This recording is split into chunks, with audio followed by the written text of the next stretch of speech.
सर्वमङ्गलमाङ्गल्ये शिवे सर्वार्थसाधिके शरण्ये त्र्यम्बके गौरी नारायणी नमोऽस्तुते।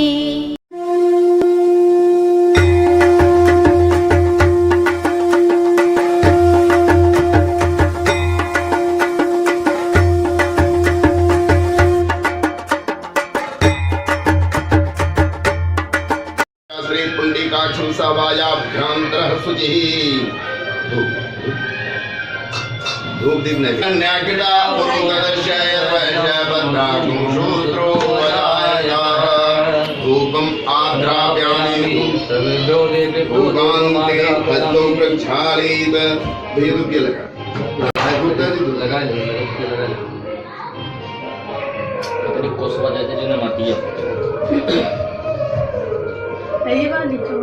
दारिद्र्य दुख वैहारिणी कातुलन्या सर्वोपकारकर्णा सदा चित्ता सर्वमंगल मांगल्ये शिवे सर्वार्थसाधिके शरण्ये त्र्यम्बके गौरी ज्योति जनार्दन दीपो हरति मे पापं सत्यादीपं नमस्तुते। शुभं करोतु कल्याणं आरोग्यं संपदां शत्रुविनाशाय शिवाय नमस्ते।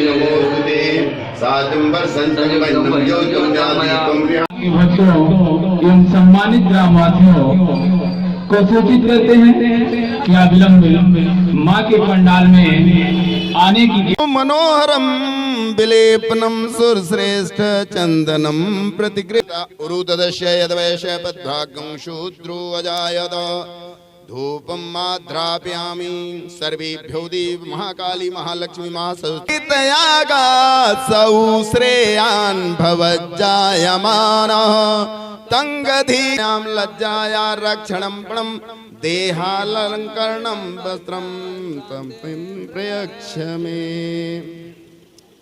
कस्तूरी तिलकम ललाट पटले वक्षस्थले कौस्तुभं नासाग्रे वरमौक्तिकं करतले वेणुं करे कंकतापतिरे गया सदाधार पृथ्वीं द्यामुते मां कस्मै देवाय हविकां या हरम जमदग्नि श्रद्धायै मेधायै कामेन्द्रियाय ताम मन सुख कर विमल ज्ञान रवि मोह तिमिर हर परम मधुर सुषमा बितान की आरती जग पावन पुराण की कलि कलमस बिस विषम निवारणी कलि कलमस बिस विषम निवारणी युगपत भोग सुयोग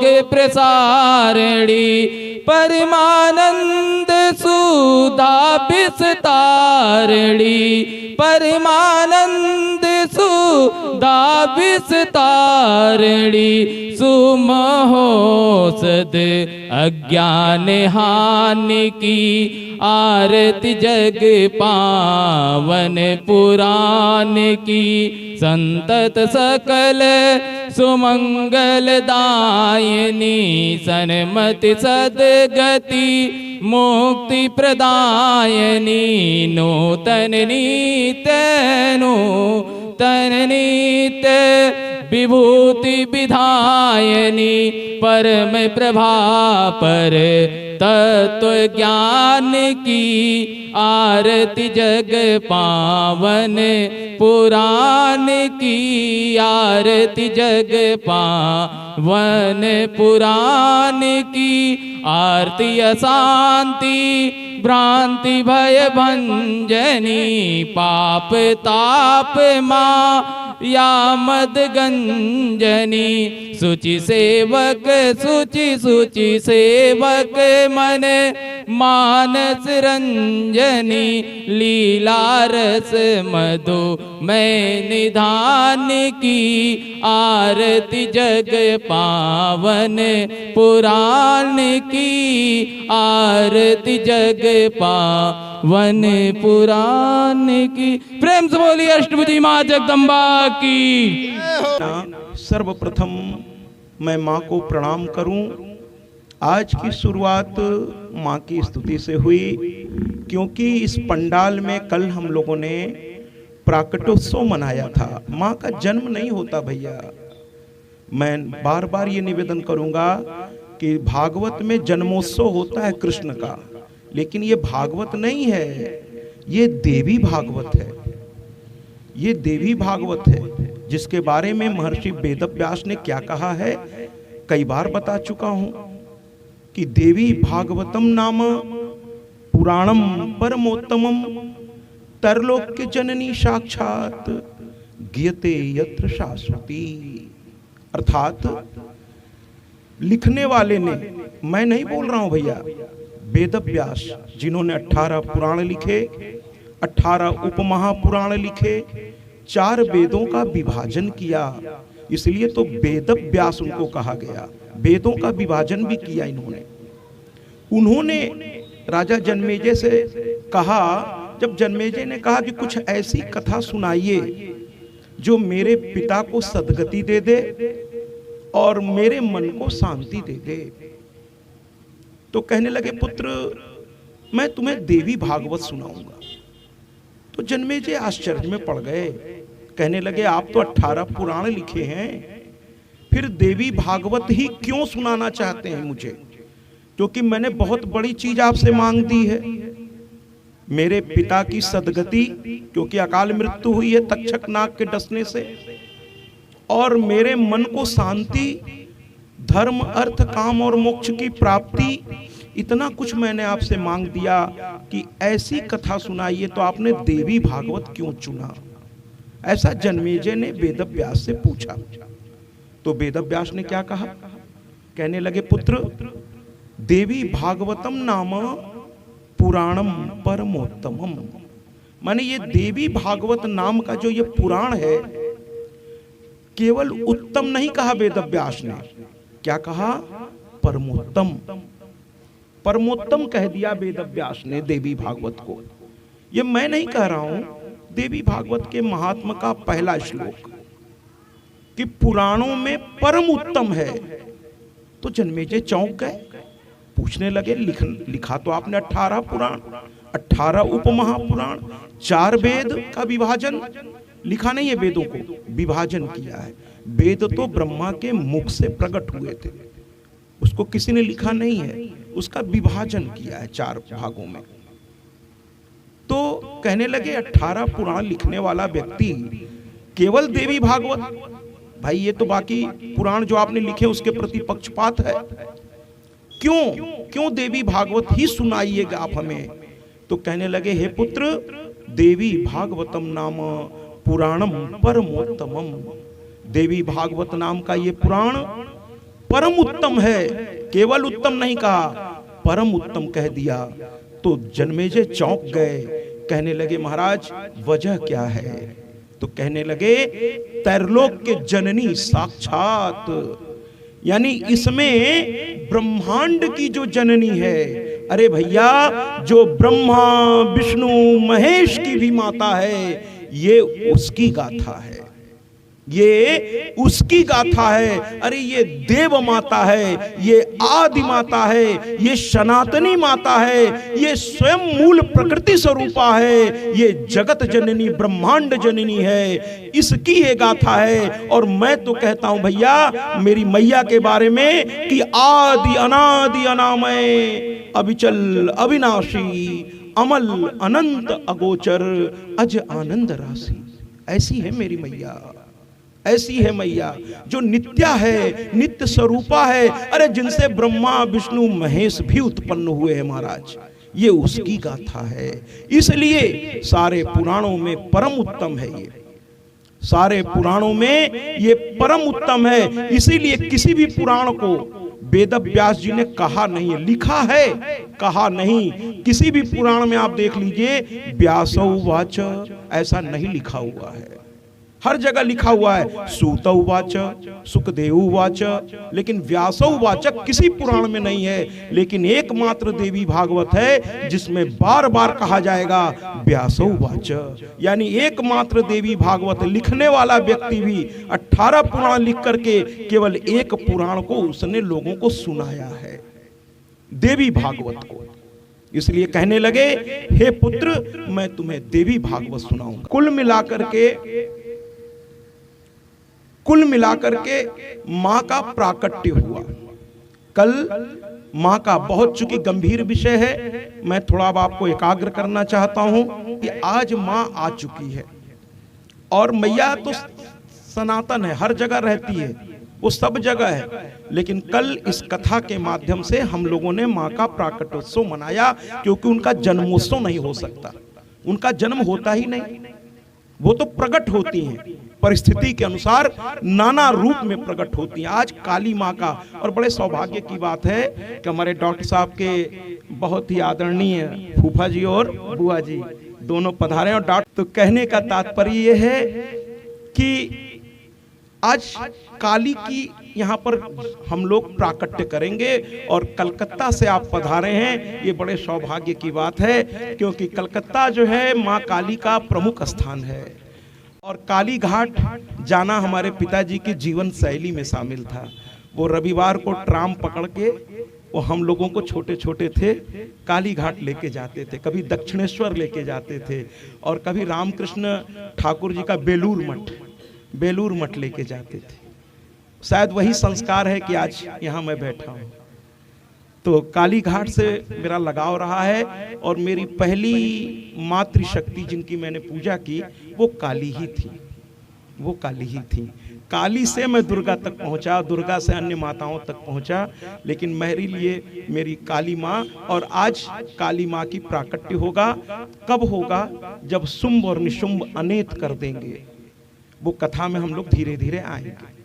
शुंभ निशुंभ अनेत कर देंगे, और जब गौरा से जाकर के अपने दुख को बताएंगे तो उनके ललाट से काली प्रकट होंगी। वो थोड़ा इंतजार कीजिए, बहुत सुंदर वो प्राकट्य हम लोग देखेंगे यहाँ पर माँ काली का। तो कहने का तात्पर्य ये है कि आज जो है बहुत सुंदर सुंदर दृश्य होगा। ये बच्चों को जरा सा कृपया शांत करें, क्योंकि अब हम लोग माँ को सजाएंगे। कल माँ प्रकट हुई है ना, और देखिए आप दोनों आदरणीय माँ को आज चुनरी पहले ही पहना दिए, तो बड़ी सुंदर है, बड़ा सुंदर है आज का। और माँ को आज आइए अब देवी देवता भी पहनाएंगे, क्योंकि माँ प्रकट हो गई है। हमने वहीं पर कल छोड़ दिया, क्योंकि आप आनंद में डूब गए, तो मैंने उस कथा को वहीं विराम दे दी, और देर भी हो चुकी थी। अब आज माँ को सजाते हैं। और भैया देवी भागवत क्या कहता है? देवी भागवत कहता है, या दुर्गा सप्तशती भी क्या कहता है? कहता है देवताओं ने देवी के प्रकट होने पर ये चीजें प्रदान की। ऐसा देवी भागवत भी कहता है। दुर्गा सप्तशती मार्कंडे पुराण का 10वां हिस्सा, दशांश जो है दुर्गा सप्तशती, उसमें भी यही बात कही गई है। लेकिन मैं थोड़ा अलग तरह का, चूंकि मैं शिक्षक रहा हूं, 32 साल प्रिंसिपल और डायरेक्टर पद पे रहा हूं, तो थोड़ी मेरी चिंतन की शैली अलग है, मेरी चिंतन की शैली थोड़ी अलग है। मैं कहता हूं कि भैया मैं इस बात को नहीं मानता। बड़ा आश्चर्य होगा आपको सुनकर कि मैं कहता हूं कि देवताओं ने मां को सजाया। मैं इस बात को नहीं मानता कि देवताओं ने मां को सजाया।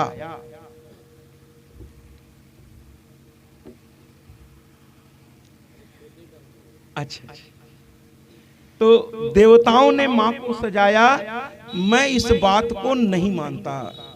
जबकि मैं बार बार कह रहा हूं, देवी भागवत कहता है देवताओं ने मां को सजाया। दुर्गा सप्तशती भी कहती है देवताओं ने ये दिया, क्षीर समुद्र ने 2 वस्त्र दिए, गले का हार दिया, हाथों का कंगन दिया, चंद्रमा ने ये दिया, अग्नि ने ये दिया। हम बोलते ही नहीं, किसी कथा में नहीं बोलते चंद्रमा ने ये दिया, अग्नि ने ये दिया, यम ने ये दिया, वरुण ने ये दिया। मैं नहीं बोलता भैया, मैं नहीं बोलूंगा। क्यों नहीं बोलूंगा? क्योंकि अरे उस मैया को कोई क्या देगा? जिसने सारे ब्रह्मांड को दे रखा है, उसको देने की क्षमता किसमें है? किसमें है? अरे तेरा तुझको अर्पण, क्या लागे मेरा। उसका ही दिया, देवताओं ने उसे लौटाया है भैया, उसका ही दिया। डॉक्टर साहब हमको नाश्ते में कुछ मिष्ठान दें और मैं डॉक्टर साहब को वही मिष्ठान ऑफर कर दूं, डॉक्टर साहब आप लीजिए, और मैं कहूं मैंने डॉक्टर साहब को आज ये मिठाई खिलाई। उलझन होगी सुन के, अरे डॉक्टर साहब का ही था, डॉक्टर साहब ने मुझे दिया, मैंने कहा डॉक्टर साहब आप भी ले लीजिए। तो माँ का ही तो था, माँ को दे दिया, क्या बड़ा काम कर दिया महाराज, कोई बड़ा काम नहीं किया मेरी नजरों में। मैं तो कहता हूं माँ का दिया माँ को। अब जैसे शिव ने अपने त्रिशूल में से त्रिशूल दे दिया, त्रिशूल शिव का था क्या? माँ की शक्ति से उन्हें प्राप्त हुआ था। भगवान विष्णु ने किसे प्राप्त हुआ था? इंद्र ने अपने वज्र से वज्र दे दिया, तो क्या वो वज्र इंद्र जी लेकर के आए थे? नहीं ना, माँ ने उन्हें दिया था। मैं क्षमा चाहते हुए सभी देवी देवताओं से कहना चाहता हूं कि आप श्रेष्ठ हैं, लेकिन आप सभी खुद ही कहते हैं, वेद भी कहता है कि मैया हम सब में सबसे श्रेष्ठ है। तो हम मैया को क्या देंगे? क्या देंगे हम मैया को? मैया के सामने तो बस हाथ जोड़ के यही कह सकते हैं कि हे मां, तेरा तुझको अर्पण, क्या लागे मेरा, क्या लागे मेरा। आइए ना एक गीत के माध्यम से आज माँ को सजा देते हैं। आइए इसका आनंद लेते हैं। तो आज माँ को सजा देते हैं और देवताओं ने दे दिया है, माँ साक्षात खड़ी है और मेरी माँ सज चुकी है। और सजी नहीं चुकी है महाराज, देखिए ना आज आदरणीय बुआ जी ने डॉक्टर साहब के, उन्होंने कितना सुंदर चुनरी पहना दी है माँ को। मैं पुनः प्रणाम करता हूं आप दोनों के भाव को। और आइए देखते हैं, हाथ में त्रिशूल गरवा, सोनवा के हार, रूपवा मनवा मोहत से माँ हमारी सज गई। हाथ में त्रिशूल गरवा, सोनवा के हार, रूपवा मनवा मोहत बा। कितनी सुंदर बात है कि माँ का रूप जो है इतना सुंदर लग रहा है महाराज। मैं लगातार इधर कुछ गीत एक दो भी बजवाऊंगा, क्योंकि उसके बाद युद्ध शुरू हो जाएगा और युद्ध में गीत की गुंजाइश नहीं होगी, क्योंकि महिषासुर उत्पात मचा रखा है। इसके चलते ही तो माँ प्रकट हुई है। तो अब महिषासुर के साथ माँ का युद्ध शुरू हो जाएगा और युद्ध में श्रृंगार रस होगा ही नहीं महाराज, वहां तो वीर रस होगा, वीर रस होगा। तो श्रृंगार रस का आनंद थोड़ा पहले ले लें। और हमें आज बड़ी खुशी हो रही है कि कल की कथा का प्रभाव महिलाओं पर, माताओं पर और पीछे पुरुषों पर भी मैं इस प्रकार देख रहा हूं कि आज आते ही इतने आप उत्साह में हैं। आज आपने, जबकि गाना उस तरह से आप तक नहीं पहुंच पाया, लेकिन आपने कहा है कि मैं अब कोशिश करूंगा कि ये गाने और अच्छे से आप तक पहुंचे। लेकिन आपने जो उत्साह दिखाया, उस उत्साह के लिए एक बार मैं जोरदार तालियां चाहूंगा, क्योंकि कल का प्राकट उत्सव का नशा अभी भी आप पर है। ये बहुत अच्छी बात है, बहुत ही अच्छी बात है, बहुत ही अच्छी बात है। तो मुझे बहुत खुशी हुई कि आप कल के ही भाव में अभी तक हैं। तो माँ तैयार हो गई है, माँ बड़ी प्यारी लग रही है महाराज। आइए अब स्थिर होकर के कथा का आनंद लें, फिर युद्ध शुरू हो जाएगा महाराज, फिर उसमें आनंद की गुंजाइश बचेगी नहीं, क्योंकि वहां दुष्ट आएंगे और एक से एक अपना वो काम शुरू करेंगे और माँ एक के बाद एक का वध करती चली जाएंगे। इसलिए आज कथा में भक्तों की कथा नहीं है आज, इसलिए जो आनंद आएगा ये शुरू में ही श्रृंगार रस का आनंद। बाकी आनंद तो पूरा आएगा, युद्ध में भी आएगा, लेकिन वो दूसरी तरह का होगा। कल आप भक्तों की कथा सुन रहे थे, बहुत आनंद लिए, कहीं आप रोए, कहीं मुस्कुरा पड़े, कहीं माँ की करुणा देख करके आपकी आंखें भर आई। कल भक्तों की कथा थी, उसके पहले भी भक्तों की कथा थी, माँ की कथा थी। लेकिन अब ये जो हिस्सा है आज का, ये युद्ध वर्णन है। तो थोड़ा पहले आनंद ले ले, क्योंकि युद्ध में कहते हैं घर में जब झगड़ा लड़ाई होता है तो उस समय आनंद थोड़ी आता है महाराज। वो तो बड़ा ही अजीब सी स्थिति होती है कि पता नहीं क्या होगा। अब उस स्थिति में आनंद की गुंजाइश आज नहीं है। इसलिए मैं शुरू में ही माँ का प्राकट्य का जो आनंद आपने लिया है, उस आनंद को बना करके मैं युद्ध में प्रवेश कर जाऊंगा। इसलिए कृपया अभी हम लोग थोड़ा आनंद ले लें, वरना महिषासुर अब आएगा और जब दुष्ट आते हैं तो महाराज आनंद को बाधित कर देते हैं। राक्षसी प्रवृत्ति होती है महाराज, न खेलब न खेले देव, खेलबो बिगाड़ देव। तो कुछ लोग आते ही सब बाधित कर देते हैं, ये आसुरी वृत्ति है। तो कुल मिलाकर के महिषासुर जब आएगा तो हम लोगों के आनंद को छीन लेगा। अरे वो पूरे ब्रह्मांड के आनंद को छीने बैठा है, देवताओं को स्वर्ग से भगा चुका है, राजाओं को कुचल चुका है, तभी तो माँ को आना पड़ा। तो आइए ना, माँ कितनी सुंदर लग रही है, इतना भव्य दिव्य। मैंने कल आपसे क्या कहा था कि मेरी मैया को आप निराकार रूप में भी देख सकते हैं और देवताओं को निराकार रूप में आप नहीं देख सकते। किसी भी देवता को निराकार रूप में कोई भी नहीं देख सकता। अगर किसी आप विद्वान से पूछे तो कहेंगे ये बताओ कि जिसका कोई आकार ही नहीं है, प्रकार ही नहीं है, उसको तुम कैसे देख पाओगे? तो निराकार को दुनिया में आज तक न कोई देख सका है न देख सकता है। यही विद्वान आपको जवाब देकर समझाने का प्रयास करेंगे कि भगवान का निराकार स्वरूप कोई नहीं देख सकता। वो तो योगी ध्यान करते हैं महाराज और मन में कल्पना करते हैं। अब उनसे पूछिए क्या कल्पना करते हैं जब उनका कोई आकार प्रकार नहीं है। सूरदास ने इस पर बड़ा ही आनंद लिया है, व्यंग किया है उन्होंने कि निर्गुण कौन देश को वासी, को है जनक कौन है जननी, कौन नारी को दासी, कैसो वरन भेष है कैसो, कही रस के अभिलाषी, निर्गुण कौन देश को वासी। कहते मैं निर्गुण ब्रह्म को नहीं मानता, सूरदास कहते, वो कहते मैं सगुण ब्रह्म का उपासक। मेरे कन्हैया तो बड़े प्यारे हैं, आंखें बड़ी प्यारी हैं, नासिका बड़ी प्यारी है, कपोल बड़े प्यारे हैं, मैं ऐसे कन्हैया का पुजारी हूं, निर्गुण को मैं नहीं जानता। और जो देखिए भक्ति धारा में दो धाराएं बढ़ गई, एक सगुण एक निर्गुण। सगुण माने जिसको हम तस्वीर में, जैसे ये मैया का स्वरूप सगुण है, इनको हम देख पा रहे हैं, अच्छा मैया ऐसी लगती है, अच्छा मैया ऐसी लगती है, ये सगुण स्वरूप है। लेकिन निर्गुण यानी निराकार। लेकिन योगी कहते महाराज सगुण स्वरूप को अंत में ध्यान करते करते आदमी निर्गुण रूप में ही जाता है। तो हम शुरू से ही निर्गुण रूप को मानेंगे। अब अपनी अपनी मान्यता है, लेकिन मैं कहता हूं कि अगर मैं आपसे कहूं कि आप ध्यान कीजिए तो आप कहेंगे किसका ध्यान करें? तो मैं कोई रूप तो आपको बताऊंगा ना कि आपके जो भी इष्ट हैं उनके रूप का ध्यान। और मैं कहूं आप शून्य में ध्यान कीजिए तो आप कहेंगे महाराज शून्य में ध्यान। निर्गुण वाले यही कहते हैं कि शून्य में ध्यान कीजिए, भगवान तो अनंत, उसको एक रूप में बांधा नहीं जा सकता। निर्गुण वाले यही समझाते हैं। लेकिन सगुण वाले कहते हैं नहीं, हम तो दुर्गा रूप में, हम काली रूप में, हम हनुमान जी के रूप में, हम इनके रूप में, हम ऐसे पूजा करेंगे। सगुण वाले ऐसे कहते हैं। लेकिन मैं आज सगुण और निर्गुण का झमेला ही खत्म कर देता हूं महाराज। मैं तो ऐसी मैया की कथा लेकर आया हूं कि आप चाहें तो उनको सगुण रूप में उपासना करें और चाहें आप निर्गुण रूप में। अब आप कहेंगे महाराज अभी तो आप ही कह रहे थे निर्गुण की उपासना बड़ी मुश्किल है, क्योंकि दिखता ही जब नहीं तो किसकी उपासना करें? मैं कहता हूं मेरी मैया तो निराकार होके भी दिखती है, इसीलिए तो सबसे सर्वश्रेष्ठ कही गई है। जी बिल्कुल, तालियों से स्वागत करिए। अरे हम उस मैया के पुजारी हैं जो निराकार होकर के भी दिखती है। अब आप कहेंगे कैसे दिखती है निराकार? मैंने कल भी कहा था आपसे कि मां प्रकट कैसे हुई। ब्रह्मा के मुख से तेज निकला, आपको याद होगा कल बिजलियां यहां कड़क रही थी कंप्यूटर के माध्यम से, कितनी जोर जोर से बिजलियां कड़क रही थी, क्योंकि ब्रह्मा क्रोधित हो रहे थे और क्रोधित होते ही उनके मुख से तेज निकला लाल रंग का। याद है ना मेरे एक एक शब्द कल के?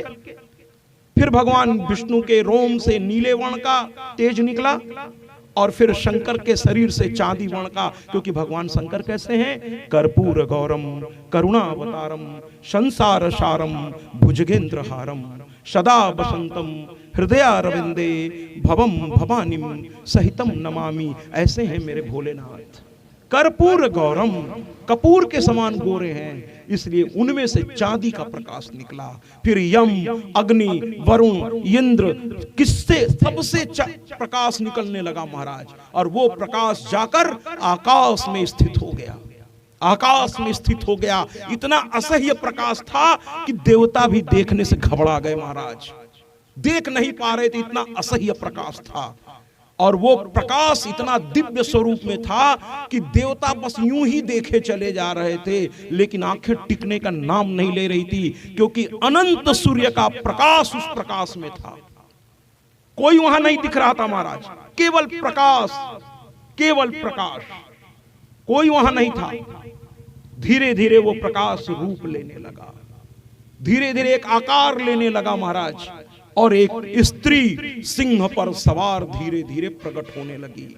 बोलिए ना जयकारा शेरा वाली दा, बोल साचे दरबार की। मां इस तरह से कल प्रकट हुई थी। आपने देखा था ना कंप्यूटराइज घंटे घड़ियाल कितने जोर जोर से बज रहे थे मां के आगमन पर। फिर आप लोगों ने महिषासुर मर्दनी स्तोत्र हम लोगों ने बजवाया था और आप लोग भाव में आते चले गए। और नृत्य भी कुछ ऐसा हुआ कि इधर का शायद मंच डॉक्टर साहब बता रहे टूट गया है। तो मां शक्ति की पुंज है महाराज, जहां शक्ति की उपासना होगी वहां तो ये सब बहुत छोटी बातें हो जाती है। लेकिन मैंने निवेदन किया कि इसके पहले मैं भी नीचे आ जाऊं मंच के साथ। मैंने निवेदन किया जमीन पर तरफ उधर जाइए। फिर वहां जाकर के आनंद आया। नृत्य जरूर करिए महाराज, ये माँ का घर है, ये किसी व्यक्ति का दरबार नहीं है, ये मेरी मैया का पंडाल है। जब भी भाव जगे खूब नृत्य कीजिए, लेकिन जमीन पर, मंच पर नहीं, जमीन पर बिल्कुल कीजिए। जब गीत बजे भाव जग जाए। अरे महाराज शादी विवाह में हम लोग हजारों लाखों रुपए के कपड़े पहनकर सड़कों पर नागिन डांस करते हैं, तब तो नहीं शर्माते। और माँ के पंडाल में नृत्य करते समय हम सोचते हैं चच्चा का कहेंगे, मम्मा का कहेंगे, और पता नहीं काका जी का सोच रहे होंगे। अरे भैया जब दरबार में हम उनके चले गए जो ब्रह्मांड की जननी है, तो हम ये देखें कि वो क्या कहेंगी और वो क्या सोचेंगी। बाकियों से क्या लेना देना, हमें तो उनसे लेना देना है, बस उनसे लेना देना है।